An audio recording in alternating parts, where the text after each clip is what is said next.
तो अपने next numerical की तरफ आते हैं। हमारा next numerical series and parallel combination of capacitors, और उसमें चार्ज किस पे कितना आएगा और पोटेंशियल डिफरेंस कितना होगा इस बात पे डिपेंड करता है।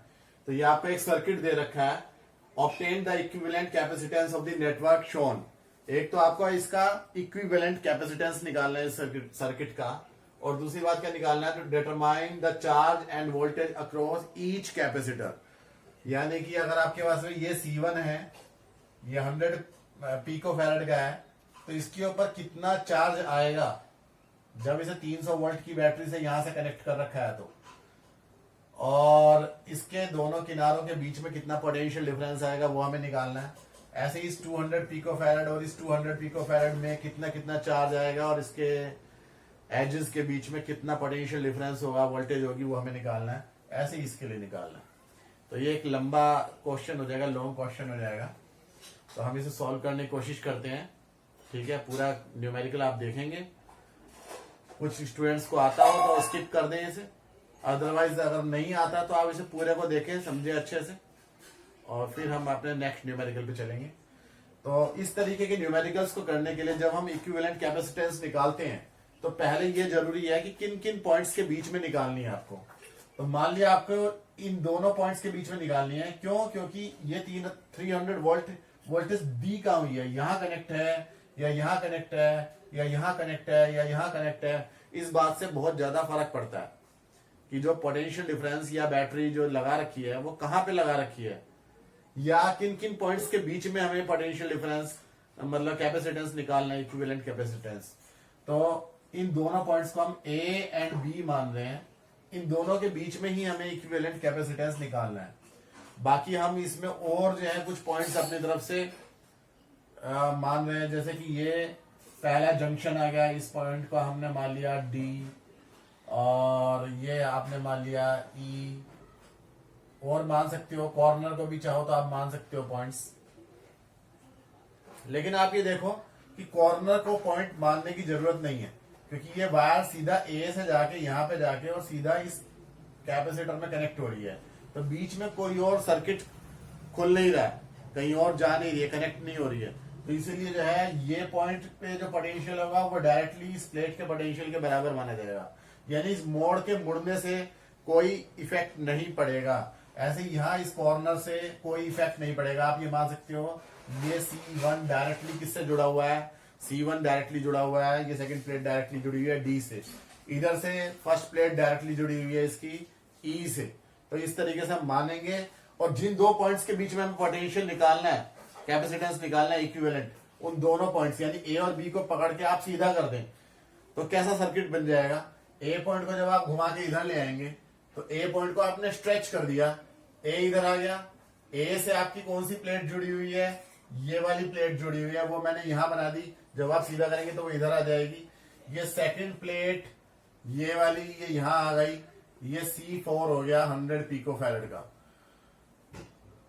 इसकी सेकंड प्लेट किससे कनेक्टेड है, पॉइंट ई से। सेकंड पॉइंट प्लेट को हमने पॉइंट ई से कनेक्ट कर दिया, डायरेक्टली स्ट्रेट कर दिया, ताकि हम आसानी से देख सकें कि अब ये कैसा कॉम्बिनेशन बनेगा। और ई से अब आपके दो ब्रांच जा रही है, एक ये वाली ऊपर वाली और एक नीचे वाली। ऊपर वाली जो ब्रांच है उसमें कितने पिकोफैरेड का है, 100 पिकोफैरेड का है, और ये आपका C1 है। और जो नीचे जो ब्रांच जा रही है ये वाली, इसमें आपके दो कैपेसिटर लगे हुए हैं, एक तो ये 200 और एक इससे अगले वाला 200, C2 एंड C3। और दोनों ब्रांचेस जाके कनेक्ट हो रही हैं किससे, पॉइंट डी से। तो यहां पे हमने मान लिया पॉइंट डी, और डी जो है वो किससे कनेक्टेड है, बी से। तो आपको डी और बी भी अलग लिखने की जरूरत नहीं है, क्योंकि दोनों के बीच में कोई और पॉइंट नहीं है। डी और बी के बीच में सिर्फ एक वायर है और कोई कैपेसिटर या रेजिस्टेंस नहीं है। तो जितना पोटेंशियल बी पे होगा उतना ही डी पे होगा। तो आप जो है चाहे तो इस डी को बी लिख लें या इस बी को भी डी लिख सकते हैं। तो इस पूरे का इक्विवेलेंट सर्किट मैंने इधर बना दिया। ऐसा बनाना इसलिए जरूरी है क्योंकि नहीं तो कुछ बच्चों को कंफ्यूजन हो सकती है कि ये कौन सा सीरीज में कौन सा पैरेलल में, बहुतों को नहीं भी हो सकती। जैसे कि कुछ ये सोच सकते हैं कि ये और ये सीरीज में होने के बाद में इसके साथ में पैरेलल में है, जबकि ऐसा नहीं है। अब आप ये देखो कि C2 C3 C4 के साथ पैरेलल में नहीं है, ऐसा लग रहा था इस फिगर में। यहाँ देखो C2 C3 इस C1 के साथ में पैरेलल में, और जो आएगा वो C4 के साथ में सीरीज में। तो सर्किट को सीधा करके बनाना जरूरी है।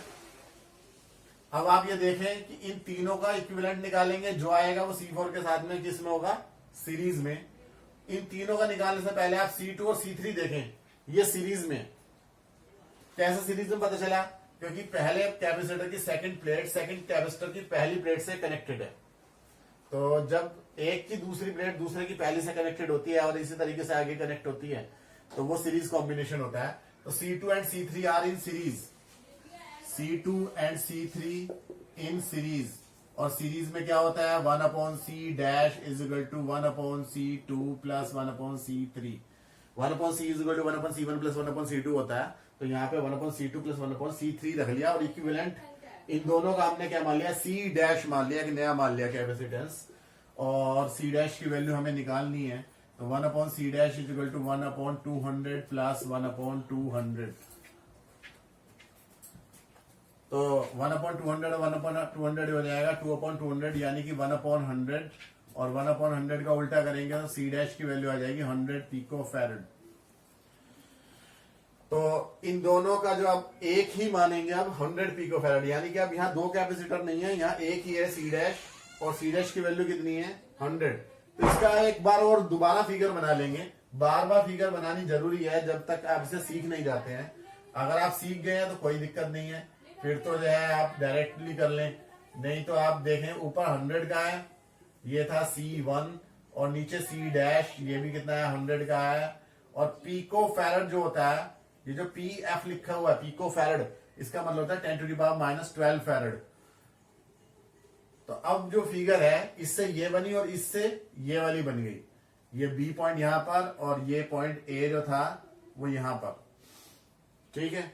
अब इसमें देखेंगे C1 and C dash, C1 and C dash in parallel. Parallel में क्यों है, क्योंकि दोनों की पहली प्लेट्स एक पॉइंट से कनेक्टेड है और दूसरी प्लेट्स एक दूसरे पॉइंट से कनेक्टेड है। तो इसीलिए जो है ये कैसा कॉम्बिनेशन है, पैरेलल कॉम्बिनेशन है। तो पैरेलल कॉम्बिनेशन में क्या होता है, इनका इक्विवेलेंट अगर हम इन दोनों का माने C डबल डैश, वो पहला कैपेसिटेंस का कैपेसिटेंस प्लस दूसरे का दोनों के एडिशन के बराबर होगा, यानी 100 प्लस 100 यानी कि 200 पिको फैरेड। तो इसे हमने एक नया मान लिया C डबल डैश। अब आप क्या करेंगे, इन दोनों को रिप्लेस कर देंगे, एक और फिगर बनाएंगे। ऐसा जब तक करते रहेंगे जब तक लास्ट में एक ही कैपेसिटर नहीं बच जाएगा। तो यहां पर आ गई आपके C डबल डैश, और C डबल डैश की वैल्यू आ गई आपकी 200। इस कॉम्बिनेशन का इक्विवेलेंट मैंने यहां बना दिया है। आप ये देखो, अब ये A और B पॉइंट के बीच में, E पॉइंट ये रहा, ठीक है, A और B के बीच में ये क्या है, ये सीरीज में है, क्योंकि पहले कैपेसिटर की दूसरे की पहले से जुड़ी हुई है। तो C4 and C double dash, C4 and C double dash in series. और सीरीज में क्या होता है, 1/, अगर इन दोनों का इक्विवेलेंट C मान लें क्योंकि फाइनल है, तो 1/C is equal to 1/C4 plus 1/C double dash. तो यानी कि 1/100 प्लस 1/200, यानी कि एलसीएम आ जाएगा 200, 2 प्लस 1, तो यानी कि C will be equal to 200/3 pico farad. तो ये फाइनल आंसर आया, इक्विवेलेंट कैपेसिटेंस। ये आंसर से मैंने यहाँ लिखे हुए हैं, तो 200/3 पिको फैरेड मैच हो गया हमारा, ठीक है। आप इसका स्क्रीनशॉट लें, फिर आगे हम इसके चार्ज देखते हैं।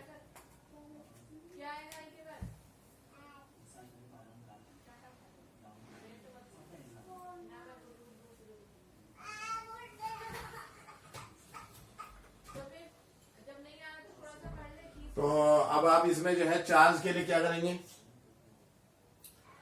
चार्ज जो है आपको ये ध्यान रखना है कि सीरीज कॉम्बिनेशन में और पैरेलल कॉम्बिनेशन में क्या कैसे कैसे डिवाइड होता है। सीरीज में हमेशा चार्ज सेम रहता है, और पोटेंशियल जो है, पोटेंशियल डिफरेंस यानी वोल्टेज जो है वो डिफरेंट होती है अलग अलग कैपेसिटर के लिए।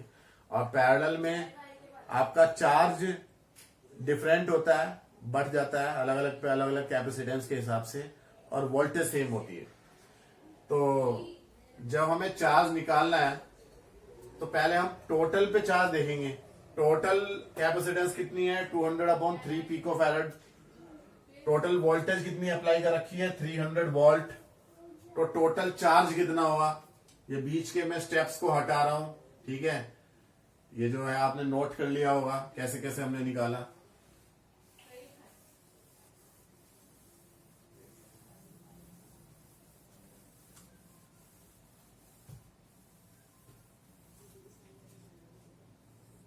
ये फिगर मैं बनी दे रहा हूं क्योंकि इसका यूज होगा अभी। तो total charge Q is equal to total capacitance into total voltage. पूरे कॉम्बिनेशन का जो टोटल कैपेसिटेंस है या और टोटल वोल्टेज लगा रखी है उन दोनों के मल्टीप्लीकेशन के बराबर होगा टोटल चार्ज इस के ऊपर कितना आएगा इस सर्किट के ऊपर। तो Q will be equal to C की जगह पे हम क्या रखेंगे टोटल कैपेसिटेंस यानी 200/3 पिको फैरड मल्टीप्लाई वोल्टेज कितनी है आपने लगा रखी है 300 वोल्ट, पहले ही बता रखी है फिगर में। तो ये आ जाएगा आपके पास में 3 से 3 कैंसिल होके 100 और ये 2 यानी कि 2 मल्टीप्लाई 10⁴ पीको कुलाम। जब पीको फैरड की वोल्ट की मल्टीप्लाई होगी तो पीको कुलाम यानी कि 2 मल्टीप्लाई 10⁴ पीको कुलाम को आप बदलेंगे 10⁻⁻12 से मल्टीप्लाई करके तो 2 मल्टीप्लाई 10⁻⁸ कुलाम। ये आपके पास में टोटल चार्ज आ जाएगा। अब इतना ही चार्ज इस C4 के ऊपर होगा। क्यों? क्योंकि ये जो टोटल सर्किट है, ये जो बाकी के बचे हुए सर्किट है उसके साथ में ये C4 किसमें सीरीज में है। चाहे आप यहां देखो चाहे यहां देखो और चाहे फाइनल में देखो, फाइनल वाले से आपको ज्यादा अच्छे समझ में आएगा। ये जो बाकी बचा हुआ था वो तो था आपका C" 200 और ये खाली C4 कितना था 100। तो ये 100 वाला क्या था रेस्ट के साथ में किस में था सीरीज में। जब ये सीरीज में था तो यानी कि इसके ऊपर चार्ज उतना ही होगा जितना कि इसके ऊपर होगा और जितना टोटल के ऊपर होगा। टोटल जो चार्ज माना जाता है वो सीरीज के इंडिविजुअल चार्जेस के इक्वल माना जाता है।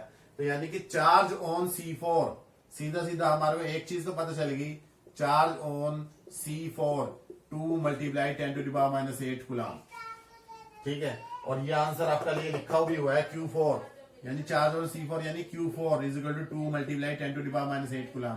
तो ये हमारी मैचिंग सही हो गई है, ठीक है, आंसर सही मिल गया।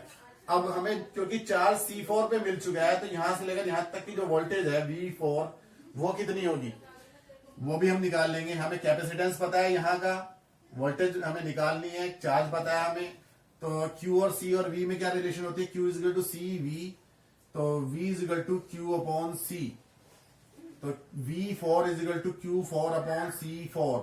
Q4 की वैल्यू 2 10⁻⁸ और कैपेसिटेंस की वैल्यू 100 पिको फैरड यानी 10⁻12 फैरड। तो -12 ऊपर जाके ये यहां से मल्टीप्लाई करके 10⁻10 और ऊपर जाके प्लस के 10 और उसमें से 8 जाएगा 2 यानी कि 2 × 10⁻2 यानी कि 200 वोल्ट। तो ये हमारी ये मैच भी हो गया आंसर। ये टोटल जो वोल्टेज होगी बिटवीन C4 के जो प्लेट्स हैं वो कितनी आएगी 200 वोल्ट। तो अब आप एक ये भी देख सकते हैं कि A से लेकर B तक जो है टोटल वोल्टेज हमने कितनी अप्लाई कर रखी थी, यहां से लेकर यहां तक 300 वोल्ट। 300 वोल्ट में से V4 अकेले इस कैपेसिटर ने कितनी सेलेक्ट कर लिया अपने लिए 200 वोल्ट। तो बाकी बची हुई तो रिमेनिंग ही तो लगेगी इस बचे हुए कैपेसिटर के ऊपर जो इक्विवेलेंट कैपेसिटर यानी कि C" है या ये इस दोनों का कॉम्बिनेशन मान लो या ये मान लो, इसके ऊपर कितनी रहेगी, इसके ऊपर लगेगी 300 - 200 यानी कि 100 वोल्ट। क्योंकि जो है अब सीरीज में वोल्टेज अलग अलग होती है तो यानी कि इस रेस्ट कॉम्बिनेशन पे C" पे वोल्टेज कितनी है 100 वोल्ट। और C" जो है वो C1 और C' का कॉम्बिनेशन है और C1 और C' दोनों ही क्या है पैरेलल में, यानी कि C1 एंड C' दोनों पे इंडिविजुअली वोल्टेज कितनी हो जाएगी 100 वोल्ट। तो voltage on C1 and C4, C1 पे वोल्टेज कितनी मान ले या C1 पे ले लो, सिर्फ C1 पे वोल्टेज कितनी हो जाएगी V1 इज इक्वल टू 300 - 200 यानी कि सीधा सीधा 100 वोल्ट। तो ये जो है आपके पास में V1 पता चलेगी और ये भी आपकी मैचिंग हो रही है, ठीक है। अब आपको C1 के लिए V1 पता है, यानी कैपेसिटर जो C1 है उसकी कैपेसिटेंस भी पता है और उसके लिए पोटेंशियल डिफरेंस भी पता है, 100 भी पता है। तो चार्ज Q1 कितना हो जाएगा, C1 V1। हर एक कैपेसिटर के लिए उसी की कैपेसिटेंस और उसी के पोटेंशियल डिफरेंस की मल्टीप्लाई करके हम चार्ज निकाल सकते हैं, इंडिविजुअल चार्ज। ठीक है, तो आप क्या करेंगे, C1 की वैल्यू रखेंगे 100 पिकोफैराड यानी 100 10⁻12 और वोल्टेज रखेंगे V1 यानी 100, तो ये हो जाएगा तुम्हारे पास 10⁻8 कूलम। तो यानी कि सिर्फ C1 पे चार्ज कितना आएगा, ओनली वन C1 10⁻8 कूलम। तो इसे आप नोट करें। फिर हम C डैश से देखते हैं कि इन दोनों के ऊपर यानी कि C2 और C3 के ऊपर कितना चार्ज आएगा।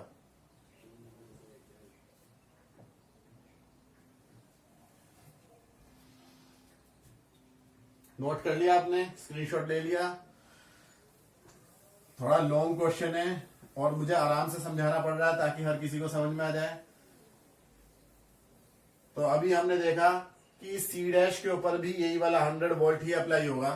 तो फॉर C डैश, अब आप C डैश के लिए देखो, C डैश इन दोनों का कॉम्बिनेशन है 200 का। तो इसकी इक्विवेलेंट कैपेसिटेंस कितनी थी, C कितनी थी 100 और वोल्टेज कितनी है C डैश के दोनों तरफ 100 वोल्ट।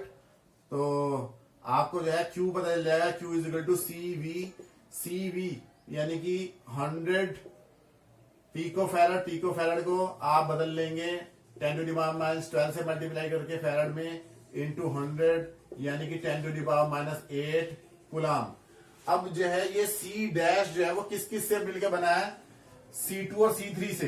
तो C2 और C3 आपस में सीरीज में है, तो इसका मतलब इन पे भी इतना ही चार्ज होगा, यानी कि चार्ज ऑन C2 यानी 10⁻8 कूलम, चार्ज ऑन C2 यानी Q2 की वैल्यू 10⁻8 कूलम, ये भी आपकी मैचिंग हो रही है। और चार्ज ऑन C3 यानी कि Q3 विल बी 10⁻8 कूलम, दोनों सीरीज में है तो दोनों पे सेम चार्ज होगा। और वोल्टेज V3 या V4 क्योंकि दोनों के कैपेसिटेंस सेम है, दोनों के लिए जो है चार्ज सेम है, तो दोनों के लिए वोल्टेज डिफरेंस भी सेम आएगा। ठीक है, V is equal to Q/C। तो Q की वैल्यू आप देखें 10⁻8 और C की वैल्यू देखें 200।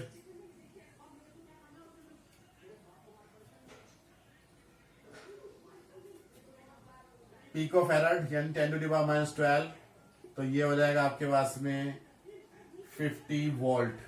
तो 50 वोल्ट ही इस पे होगा, 50 वोल्ट ही इस पे होगा। या आप ऐसे भी कर सकते थे कि ये टोटल यहां से लेकर यहां तक 100 वोल्ट था, तो आधा इस पे आ जाएगा, आधा इस पे आ जाएगा, 50 वोल्ट आ जाएगा। तो इस तरीके से हम इस टाइप के क्वेश्चंस करते हैं। अगर अच्छा लगा हो तो सब्सक्राइब करें चैनल को, लाइक करें।